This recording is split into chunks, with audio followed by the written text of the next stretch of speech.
Good evening. I'm Dr. Rifai, the anesthesia consultant of National Guard Riyadh, and it's my pleasure to be here to speak about the airway management in trauma patients. It's very difficult to deal with airway of the trauma patients, so we have to highlight some what's the consideration of the airway management in polytrauma patients and the aspect of difficulties, how the difficulties and change of the airway with the trauma, and the concepts of the cervical spine stability, and the case of maxillofacial and direct and indirect airway trauma, plus the head injury and the unstable patients. The objectives is how to get a definitive airway, which is a tube in the cuff, the tube in the trach, in a very short time to minimize the incidence of hypoxia with good hemodynamic stability. This is, I consider, the successful airway management. I have nothing disclosed. And as a primary survey for trauma patients, airway comes in the first. And this can be explained because in the first hour, the most mortality happens in the first hour of the trauma, and the first cause is hypoxia in victim patients, plus 10% or more if the intubation were difficult in trauma victims. So you have difficulties and it is cause of mortality. So we have to deal with this seriously. The immediate indications for airway management, definitive airway management in trauma is the hypoxia or respiratory failure or ventilator failure on both sides. Patients is not responding for oxygenation with face mask and the external oxygen. Severe head injury is still considered as indication for immediate intubation, although there's reports of retrograde studies, retrospective studies showing in a lot of trauma patients that even patients with Glasgow Coma scale 6 to 8, intubation is delayed intubation or did not improve the morbidity and mortality. So among patients of GCS, 8 of intubation arrival was associated with increased mortality, ICU days, and overall length of stay. This can be explained that the patient is more sick than the patients who are going to scale higher, but still the deferring or intubating early is not improving. And you'll see in the lecture that there are lots of conflicting reports showing that early intubation maybe with the paramedics and the scene, it's improved the survival. The others shows that it's not improving survival, but instead of increasing the morbidity and mortality. And this is related mainly to the experience of the personnel. If you come to know that 30% of the intubations paramedics in the trauma patients is in the esophagus, and 10% is unnoticed esophageal intubation.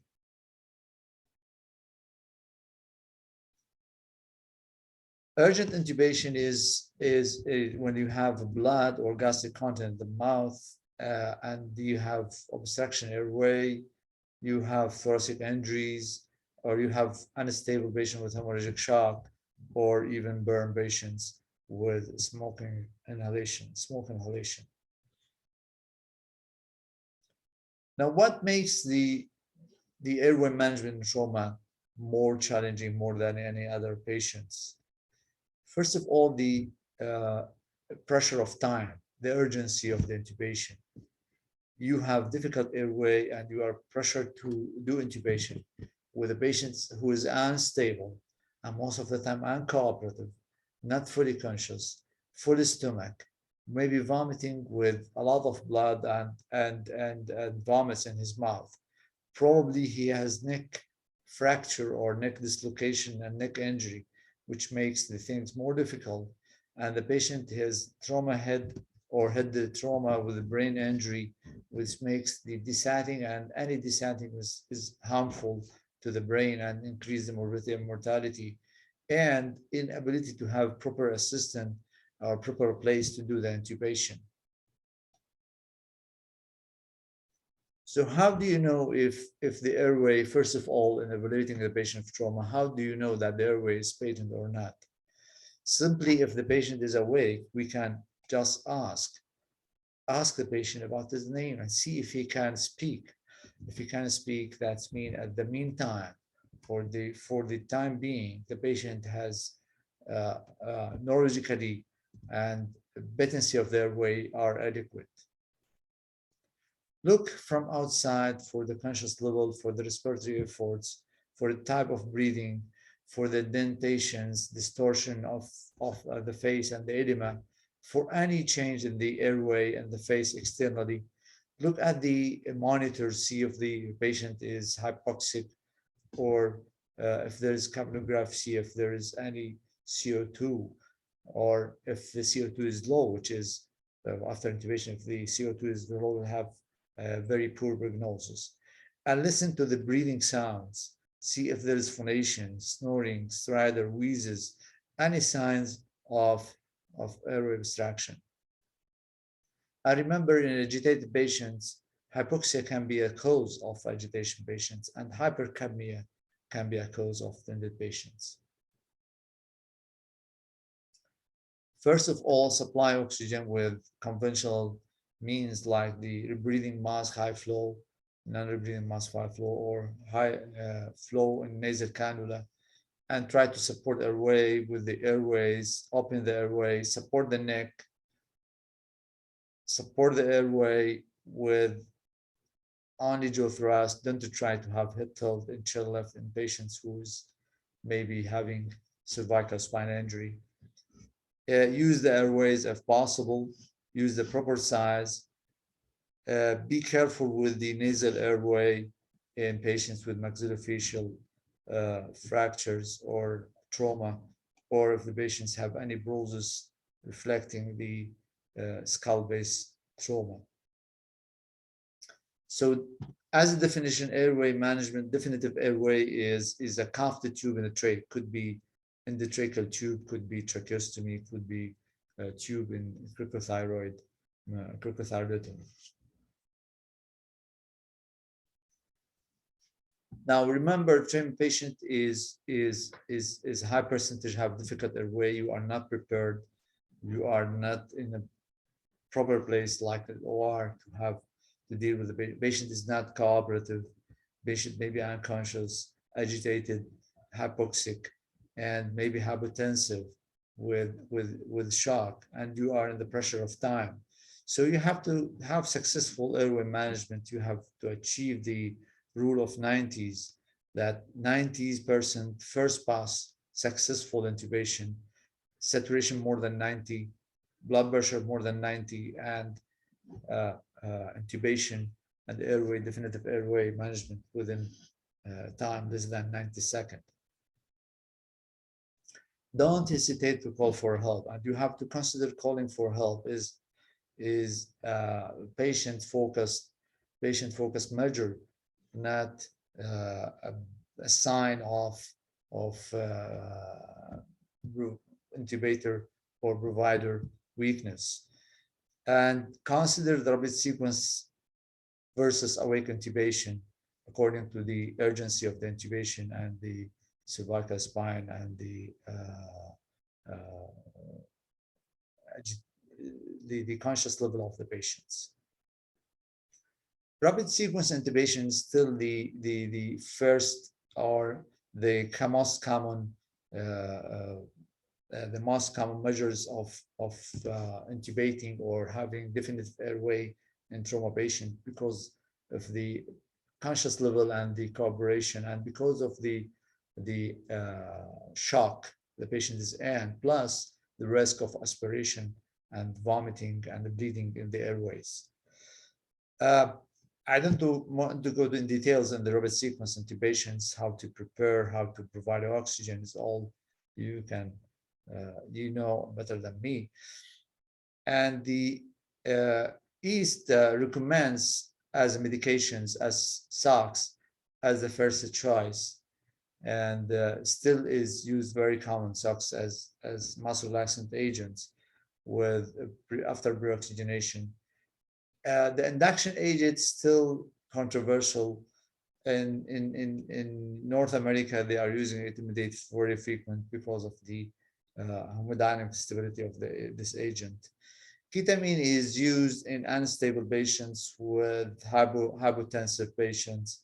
Ketamine is used even in head injury patients. And there's, for a long time, there's some concepts that ketamine is not good in head injury and traumatized head injury and the brain trauma patients. But the new evidences shows that there is no significant differences have been found in morbidity and length of stay or number of blood transfusion in patients who are receiving ketamine. This is systemic review for trauma patients. Agitated patient, ketamine is an appropriate agent to facilitate the cooperation agent. Some patients are agitated and they have difficult airway, and you want to go with induction of anesthesia. So sometimes you have what they call a delayed induction anesthesia. Then you can provide ketamine to control the agitation and provide oxygen for enough time. Then go with the induction of the anesthesia. Before that, you have to be prepared for different airway. You have to be prepared for different airway and intervention with double setup. I mean, if you give ketamine for sedation to make the patient more cooperative, then you have to be prepared before that for intubation right away if the patient's collapsed, and for surgical or phono, front of neck access, if the airway is lost and you cannot deal with airway. Here you have to balance the risk of desatting and the risk of aspiration. Now, if the patient is desatting, then the priority for the airway management. And if the patient is hypoxic, then if you have to ventilate the patient, if you have to provide oxygen, don't worry about the aspiration. Go ahead with delayed induction. So delayed sequence intubation could offer alternative to RSI. This is mistake RCI in patients requiring emergency airway management who will not tolerate pre-oxygenation or peri-intubation procedure. Laryngoscopy techniques in the centers where the emergency departments rely on anesthesiologists to deal with airway. The direct laryngoscopy, Macintosh direct laryngoscopy, have been preferred in most of the cases, and they have good success rate. In centers where the ER physicians who are the people who are dealing with the airway, they prefer to use video laryngoscopy as the primary tool for good success. And remember, in the video laryngoscopy, you need more time, and you have the risk of failure for the first pass because with the blood may comes stuck to the camera and makes the vision is more difficult. Then you have to clean the camera and so on. Trauma patients, and remember the TCO2, what I said before, trauma patient with low ETCO2 after pre-hospital intubation have higher mortality. So if you have ETCO2 less than 20 millimeters G at the onset of the operative trauma case is associated with 100% mortality. So in case of disaster and the crisis, you have a lot of patients. Don't waste time with patients who have ETCO2 or you have low resources, sorry. Don't waste time with patients with very low CO2 after the intubation. Now, difficult intubation or difficult airways can be difficult with bag ventilation mask, or difficult with laryngoscopy or intubation, or difficult with subglottic devices, or difficult to perform the surgical airway. And plus in trauma, the difficult to cooperate with the patients, difficult to communicate with the patients, and having consent. You remember the ones for the mask evaluation, the rules for the LMA and supergraphic device, and how to evaluate the patients. And remember, all these are very specific for difficult airways, but they are very low sensitivity. Now, Ron Walls is editor of Manual of Emergency Airways, says that difficult airway is something one anticipates, and the failed airway is something one experience. I'd like to quote from Ron M. Walls this sentence. Now, in trauma, remember that you have the time pressure, you have hemodynamically unstable patient, you have altered the airway for difficulties, a shaded injury, including face and neck and brain injury, you have to consider to protect them. You have the lack of cooperation, risk of aspiration, cervical spine protection, positioning concerns, rapidly evolving and possibly competing clinical priorities, trauma team dynamics, pre-hospital scene safety, triage equipment, and all these difficulties you face in difficult airway management, according to the ASA, difficult airway algorithm for trauma patients. Some changes the ASA, the difficult airway algorithm in trauma-related patients. Here you don't have the concept of waking up the patient and cancel the procedure. So you cannot stop the process. You have to deal with airway till you get an airway because you are saving patients. It's not elective procedure. Fauna may be the best and the first choice in certain conditions like significant oromaxillofacial trauma. Crocothyroid pressure, or manual inline stabilization may be altered or discontinued if its use impeds the tracheal intubation. So don't restrict for the crooked pressure or the stabilization of the neck, and we'll see why in the coming slides.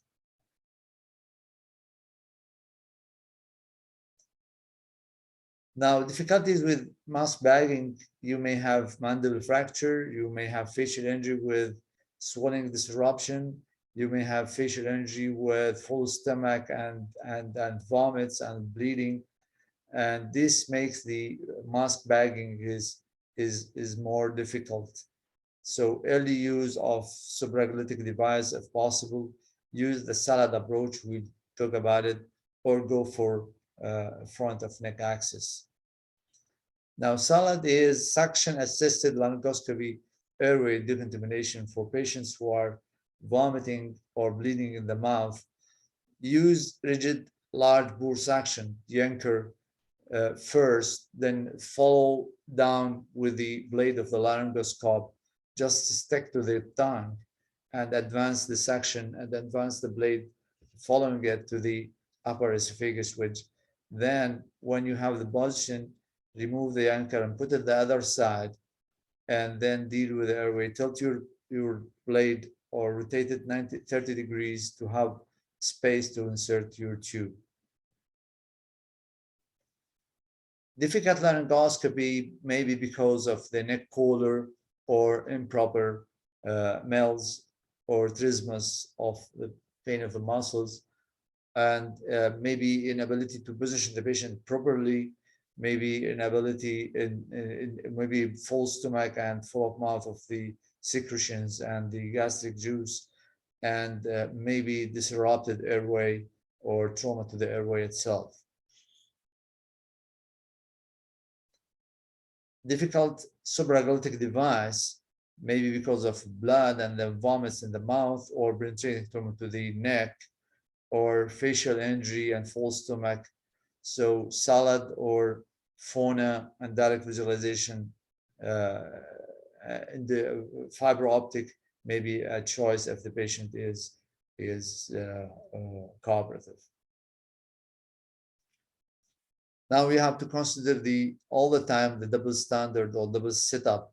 You have to consider the airway, surgical airway all the time, and keep it in your mind. And sometimes this is even fauna is difficult if you have penetrating trauma to the neck, then you have to consider low tracheostomy. Some case scenarios, this is a case of 40 years old male present in trauma center following direct traumatic injury to head, and he is not responsive. He is not responsive. And GCS7 hemodynamically looks, blood pressure looks fine with a little bit of bradycardia and slow respiratory rate and dilated pupils.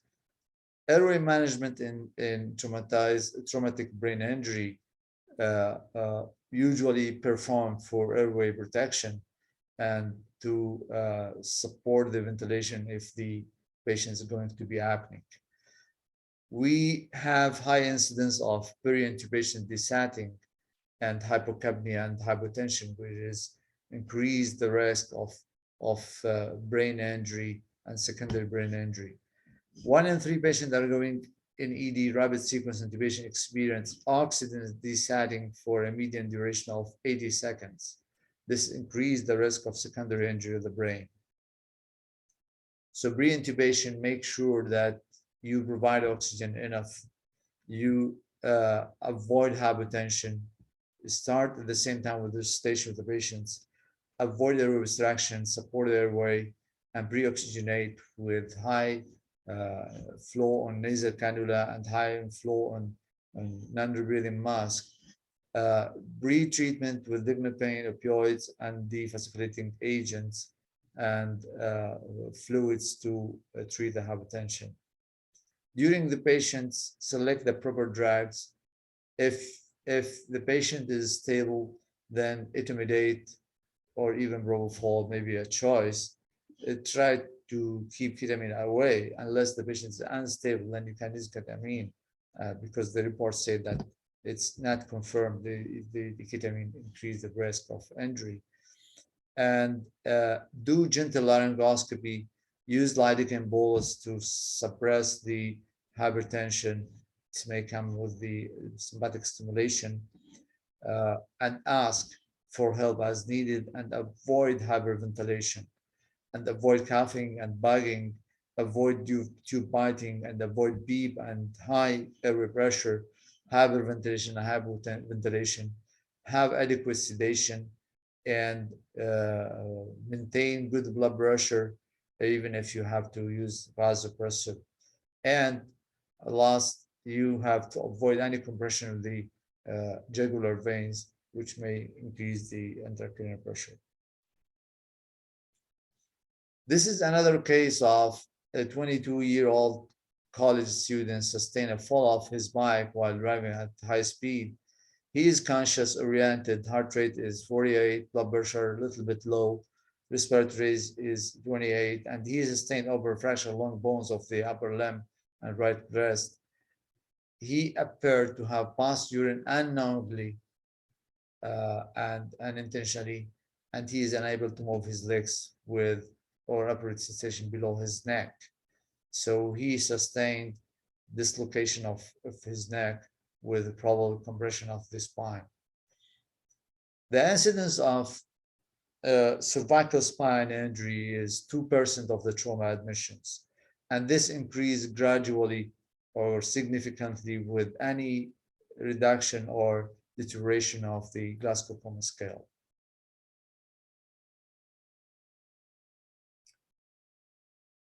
In cadaveric studies, doing intubation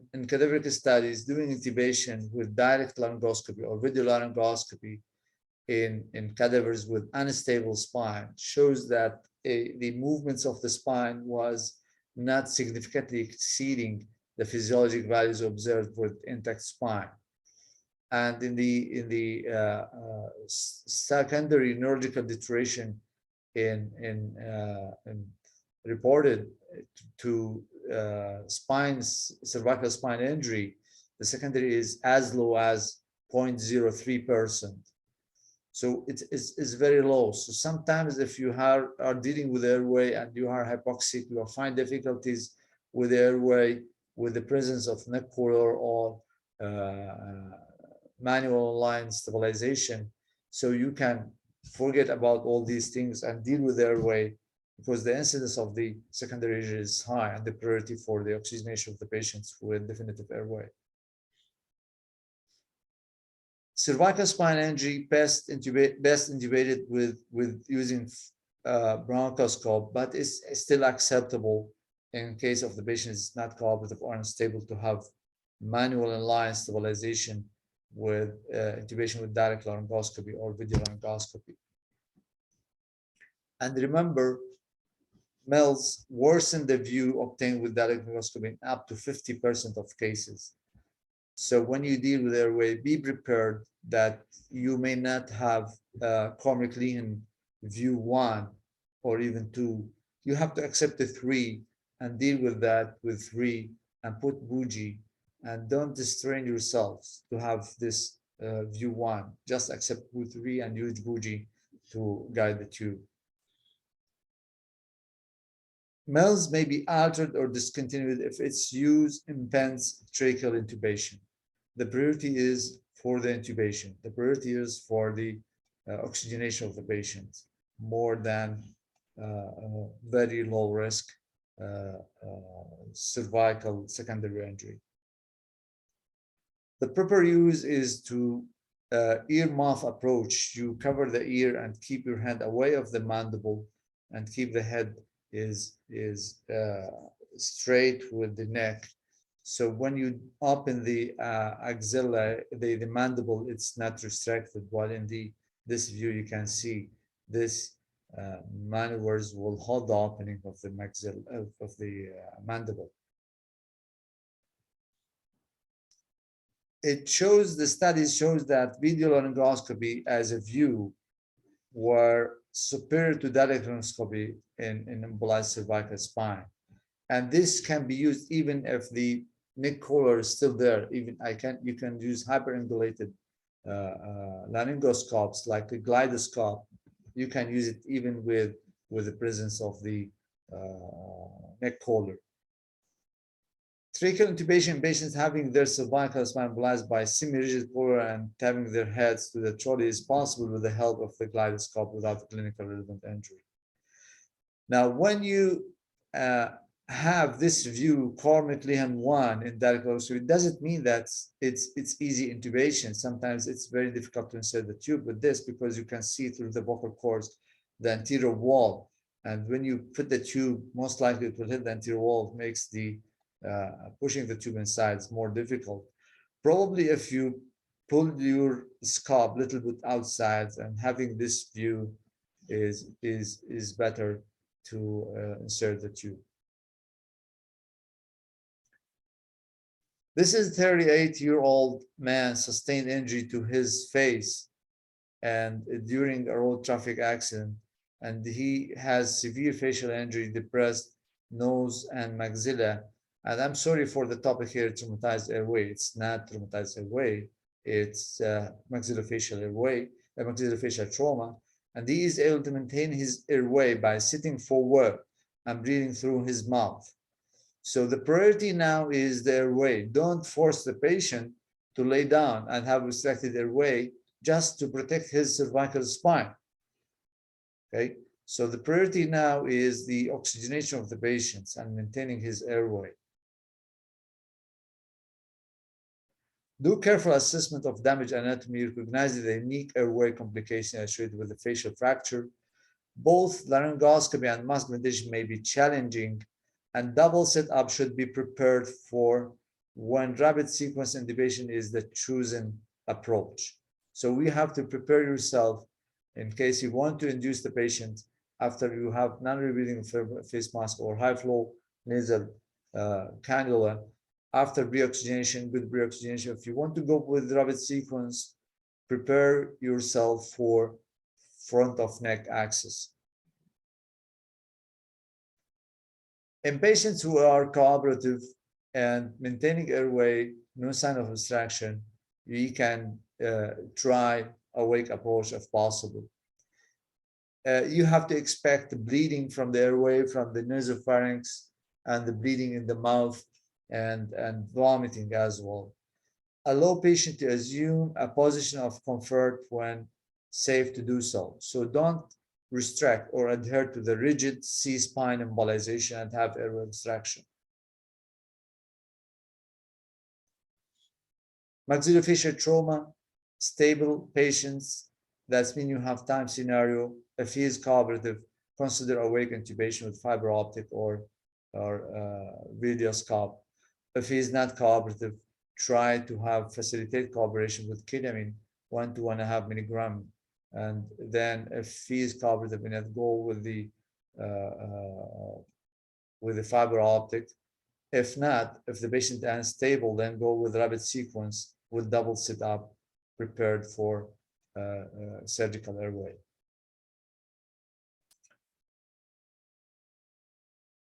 30-year-old male patient sustained penetrating tumor of the neck during drunken brawl, assaulted with a knife, and upon admission, he is visibly distressed, sitting up, coughing out blood, stain secretions, but hemodynamic is stable.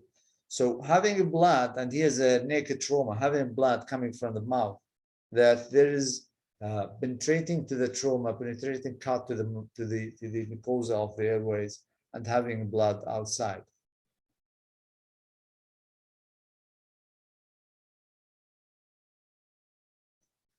The incidence of the airway trauma is less than 1%, and for blunt trauma, and 4.5 for penetrating trauma to the neck.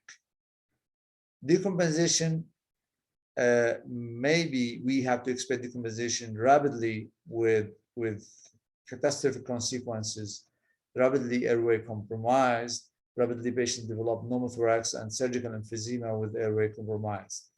Positive ventilation be avoided if possible, because any disruption in the mucosa with bagging through the mouth, this will cause surgical emphysema and air in the neck.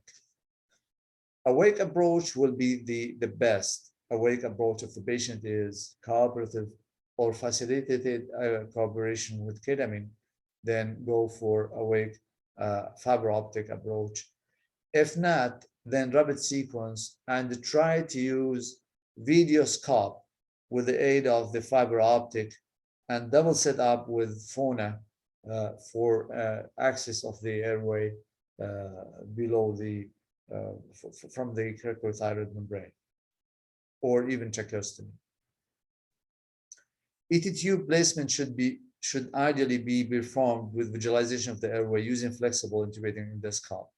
So even if you go with the endoscope with the rapid sequence, don't go with direct laryngoscopy and put the tube blindly.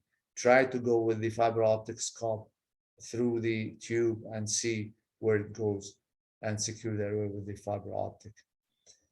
Advanced technique using fiber optic, either primarily in the awake patient or assisted by video laryngoscopy winners, is chosen or recommended when resources and skill are available. So in laryngotracheal trauma, if the patient is stable and have time, go with awake intubation or tracheostomy electively. Or patients not cooperative, try to have facilitate cooperation and go with awake fiber optic or tracheostomy. If patient unstable, go with rapid sequence induction with double sit up and prepared for tracheostomy, and use video laryngoscopy and fiber optic if it's available. As summary of what we did say, we have to consider early definitive airway in compromised ventilation and hypoxia in trauma patients. Rapid sequence induction with direct laryngoscopy is still the preferred method for anesthesiologists. Alteration to the difficult airway algorithm, limited choice for awake intubation or return to spontaneous ventilation. This is the main change in the algorithm of the difficult airway. Bougie or video laryngoscope can help facilitate the intubation. The best access or for FONA or the front of neck access is scalpel bougie, 3 steps, scalpel bougie, ET tube, size 6.